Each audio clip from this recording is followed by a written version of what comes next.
यह कथा श्रीमद् भगवत पुराण के 11वें स्कंद से ली गई है। यह भगवत प्रेमियों के लिए विशेष रूप से प्रेरक है। तो नमस्ते प्रिय भगवत भक्तों और आत्मिक साधकों, स्वागत है आपका हमारी इस दिव्य और हृदय को प्रज्वलित करने वाली सीरीज में, जहां हम भगवान दत्तात्रेय के 24 गुरुओं की कथाओं के जरिए जीवन के अमृतमयी सत्य को अनावृत कर रहे हैं। यह कथा श्रीमद् भगवत पुराण की पवित्र कथाओं से सजी है, जो हर भगवत प्रेमी के हृदय को परम आनंद से भर देगी। कोई भी इस कथा को आधा न छोड़े, इसे पूरा सुने, क्योंकि इसके हर शब्द में छिपा है वह संतोष का मंत्र, जो आपके सारे दुख संकटों को शांत कर देगा और आपके मन को परम सुख से भर देगा। ओम नमो भगवते दत्तात्रेयाय, संतोषम देहि शांति देहि। तो आइए प्यारे मित्रों, इस मंत्र के साथ अपने हृदय को भगवान दत्तात्रेय के चरणों में समर्पित करें और उनकी 9वीं कथा में डूब जाएं। अजगर की कहानी जो हमें सिखाएगी कि कैसे संतोष और समर्पण हमारे जीवन को सरल और सुखमय बना सकते हैं। तो चलिए इस भव्य यात्रा की शुरुआत करते हैं। भगवान दत्तात्रेय, जो त्रिदेव ब्रह्मा विष्णु और शिव के संयुक्त स्वरूप हैं, वो एक ऐसे यायावर साधु थे जिनके लिए यह सृष्टि एक अनंत गुरुकुल थी। वे महर्षि अत्रि और माता अनुसुईया के पुत्र थे, लेकिन उनका जीवन सांसारिक इच्छाओं और बंधनों से परे था। वे जंगलों, नदियों और पर्वतों में विचरण करते थे, क्योंकि उनका विश्वास था कि प्रकृति का हर प्राणी हमें जीवन का गहरा पाठ सिखा सकता है। एक दिन दत्तात्रेय एक घने जंगल में एक प्राचीन वृक्ष के नीचे विश्राम कर रहे थे। सूर्य की किरणें पत्तियों से छनकर जमीन पर सुनहरे पैटर्न बना रही थीं। तभी उनकी नज़र एक विशाल अजगर पर पड़ी, जो पास ही एक पेड़ की छाया में शांति से लेटा हुआ था। वह अजगर इतना शांत और स्थिर था कि मानो उसे कोई चिंता ही ना हो। दत्तात्रेय ने सोचा, इस अजगर में ऐसा क्या है जो इसे इतना निश्चिंत और संतुष्ट बनाता है। दत्तात्रेय ने उस अजगर को गौर से देखा। उन्होंने देखा कि अजगर बहुत ही कम हिलता डुलता था। वह ना तो भोजन की तलाश में भागता था, ना ही किसी चीज के लिए बेचैन था। वह बस लेटा रहता था और जो भोजन उसके पास आता उसे स्वीकार करता। वह ना ज्यादा की लालसा करता और ना ही कम की शिकायत। दत्तात्रेय ने देखा कि अजगर का जीवन पूरी तरह संतोष पर आधारित था। वह प्रकृति के भरोसे जीता था और जो कुछ भी उसे मिलता उसी में खुश रहता था। उन्होंने यह भी देखा कि अजगर कभी अनावश्यक मेहनत नहीं करता।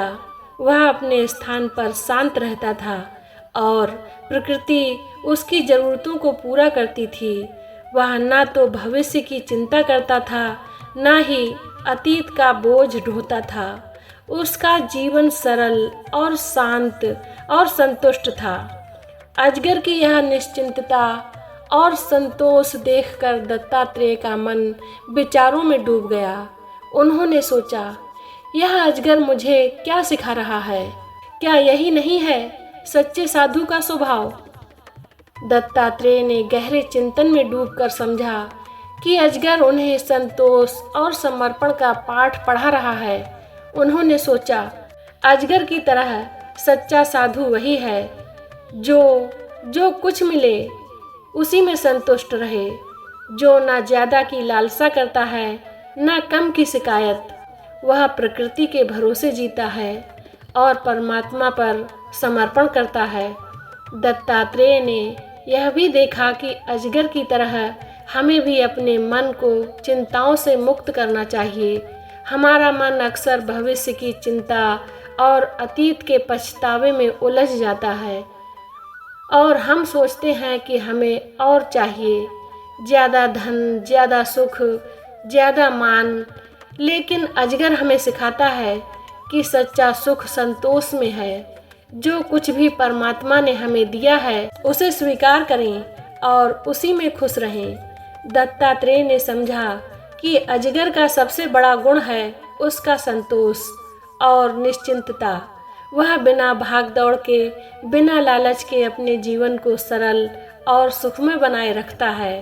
तो प्यारे दोस्तों, अब आइए कुछ जीवन से जोड़ने वाली प्यारी प्यारी सीखों को सुनते हैं। प्रिय भगवत भक्तों, एक पल जरा रुककर अपने जीवन पर विचार कीजिए। हम कितनी बार बेकार की चिंताओं में डूब जाते हैं। हम सोचते हैं कि अगर हमारे पास यह होता, अगर वह होता तो हम खुश होते। लेकिन अजगर हमें सिखाता है कि सच्चा सुख बाहर की चीज़ों में नहीं, हमारे मन के संतोष में है।